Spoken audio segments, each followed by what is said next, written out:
एक गांव में राकेश नाम का एक आदमी था जो काम की तलाश में इधर उधर घूमता है और पूरा दिन काम ना मिलने की वजह से वो बहुत परेशान हो जाता है।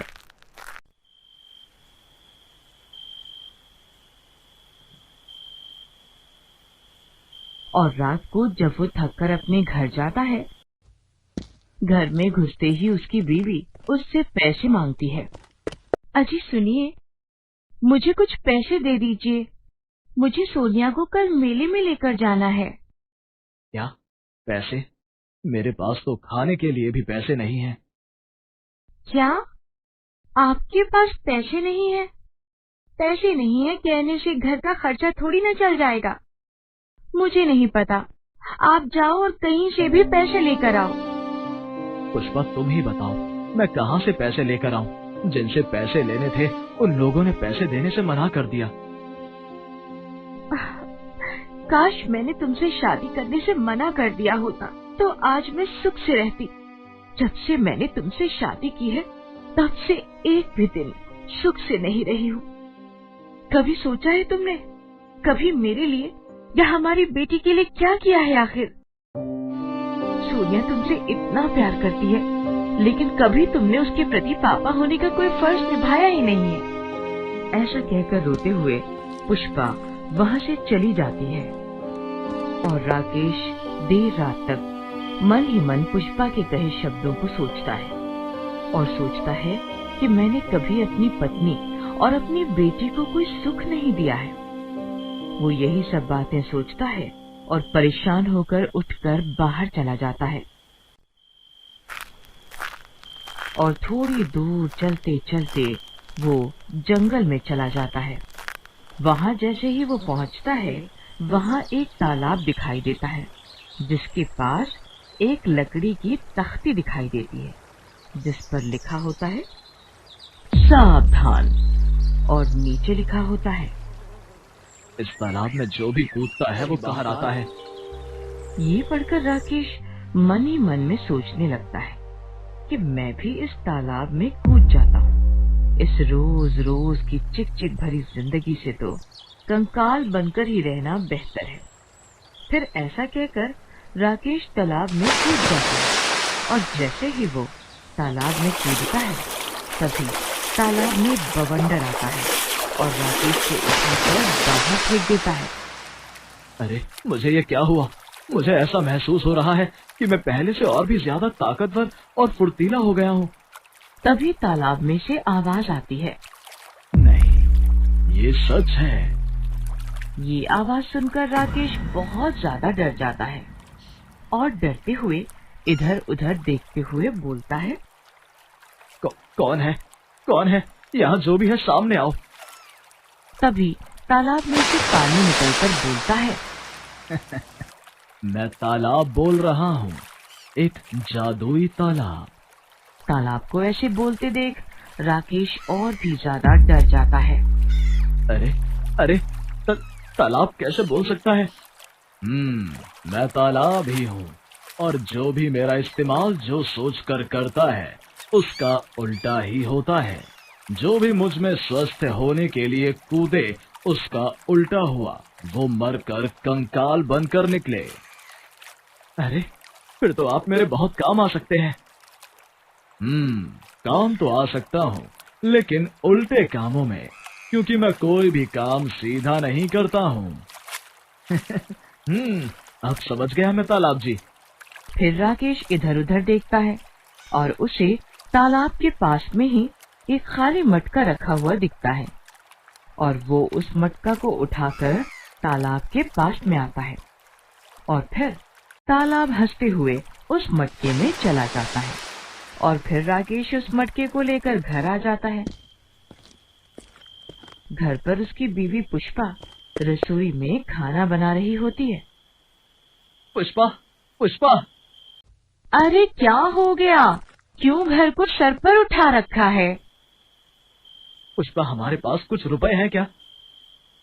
क्या पागलों जैसी बातें कर रहे हो? मेरे पास भला रुपये कहाँ से आएंगे? और अगर मेरे पास रुपये होते तो क्या मैं रात को लड़ाई करती? अरे 1-2 रुपए तो वैसे भी घर की औरतों के पास 2-5 रुपए तो निकल ही जाते हैं। हाँ, रुकिए, देखती हूँ। फिर पुष्पा रसोई में जाती है और चीनी के डब्बे में से 10 रुपए निकाल कर लाती है। ये लो, बस यही 10 रुपए थे मेरे पास, ये भी ले लो तुम। हमारे पास ये रुपए भी ना बचे। ये क्या बोल रहे हो? ये 10 रुपए मैंने कल सोनिया को मेले में ले जाने के लिए रखे थे और तुम उसे भी नहीं बचा रहे। जैसे ही वो मटके में पैसा डालता है, वैसे ही मटके में से 7-8 गुना और पैसे निकलकर राकेश की जेब में आ जाते हैं। हे भगवान, ये क्या जादू है? बीवी जी, देखा इस मटके में रखे तालाब के जादुई पानी का कमाल। और हाँ, इसे सिर्फ उल्टे काम करने की आदत है, इसलिए मेरे रुपए खत्म करने की बात की तो इसने मेरी जेब रुपयों से भर दी है। भगवान का शुक्र है कि ये सही हाथों में आया है। इससे तो हमारी ही चीज को खत्म कर कर भर सकते हैं।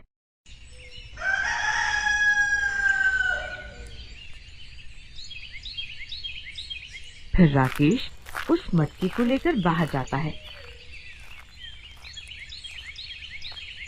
और थोड़ी दूर पर देखता है कि एक गांव के काका जी के साथ एक लालाराम सेठ खड़ा होता है और सेठ अपने शरीर पर हो रहे चर्म रोग से परेशान हो रो रहा होता है। अरे लाला राम, तुम रो क्यों रहे हो? सब जल्दी ठीक हो जाएगा। तभी राकेश वहां आकर बोलता है। अरे काका जी, ये तो दूसरे गांव के बहुत बड़े लाला राम सेठ हैं। इन्हें क्या हुआ है? ये इतना रो क्यों रहे हैं? और इनके पास तो करोड़ों की दौलत है। हाँ, पर वो दौलत मेरे किसी काम की नहीं है। देखो, मेरे शरीर पे ये चर्म रोग हो गया है और ये ठीक होने का नाम ही नहीं लेता, और ये धीरे धीरे मेरे पूरे शरीर में फैल जाएगा और इसकी वजह से मेरा पूरा शरीर सड़ जाएगा। हे भगवान, ये तो बहुत बुरी बीमारी है। मैंने सुना है कि तुम दुआ बहुत जानते हो। अपनी दुआ से ये मेरे शरीर के चर्म रोग को ठीक कर दो। मैं तुमको मुंह मांगे पैसे दूंगा। 1 लाख, 2 लाख, 10 लाख, जितने तुम मांगोगे मैं तुम्हें दूंगा। 10 लाख रुपए। तभी राकेश मटके से हाथ में पानी लेकर बोलता है। तुम्हारे पूरे शरीर की चमड़ी पूरी तरह से सड़ जाए। तुम क्या बकवास कर रहे हो? तुम्हारी इतनी हिम्मत जो तुम मेरे बारे में ऐसा बोल रहे हो? मैं अभी अपनी तलवार से तुम्हारा सर धड़ से अलग कर दूंगा, जो तुम मुझे दुआ की जगह बद्दुआ दे रहे हो। और तभी एकदम से लालाराम के शरीर से चर्म रोग गायब हो जाता है और वो खुशी में चिल्लाने लग जाता है।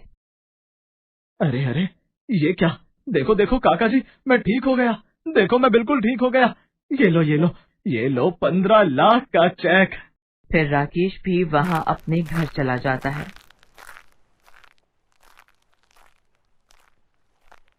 और घर जाकर वो 15 लाख का चेक अपनी बीवी को देता है। अरे अरे, 15 लाख का चेक! भगवान की कृपा से अब हमारी सारी परेशानियां खत्म हो जाएंगी। अरे यही नहीं बीवी जी, अब तो पूरे गांव में हमारी चर्चा है और फिर धीरे धीरे पूरे शहर में हमारी चर्चा हो जाएगी और लोग समझेंगे कि ये सब हम अपनी दुआ बहुत से कर रहे हैं, लेकिन उन्हें क्या पता कि हमारे पास ये जादुई तालाब के पानी का करिश्मा है। अरे वाह, अब तो हमारे पास पैसा ही पैसा होगा। भगवान का शुक्र है कि ये तालाब का पानी आपको मिला, जिससे हम सब बहुत अमीर हो जाएंगे और हम चाहते हैं कि ये पानी इस मटके से कभी भी खत्म ना हो। अरे अरे, ये क्या बोल दिया तुमने? कितनी बड़ी गलती कर दी पुष्पा तुमने। तुम्हें बताया था ना मैंने कि इस तालाब के पानी को सब उल्टा करने की आदत है। अरे अरे अरे, ये क्या हो रहा है? देखो देखो, तुम्हारे कहते ही मटका खाली हो गया। हे भगवान, और पैसा कमाने की चाह में ये क्या गलती कर बैठी मैं। चलिए चलिए, जल्दी से उसी तालाब से दोबारा फिर से मटके में पानी भर लाते हैं हम। हाँ हाँ, चलो चलो चलो, जल्दी चलते हैं।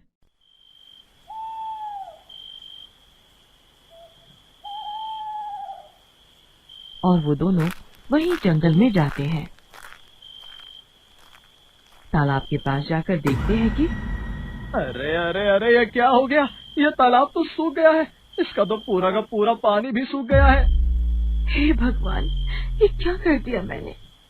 आज मुझे एक बात समझ आ गई है कि ज्यादा खुशी में या दुख में हमें सोच समझ कर ही बोलना चाहिए, क्योंकि कभी कभी हम खुशी में या दुख में कुछ भी बोल देते हैं और वो सच भी हो जाता है, जिसकी वजह से हमें काफी परेशानियां भी झेलनी पड़ जाती हैं।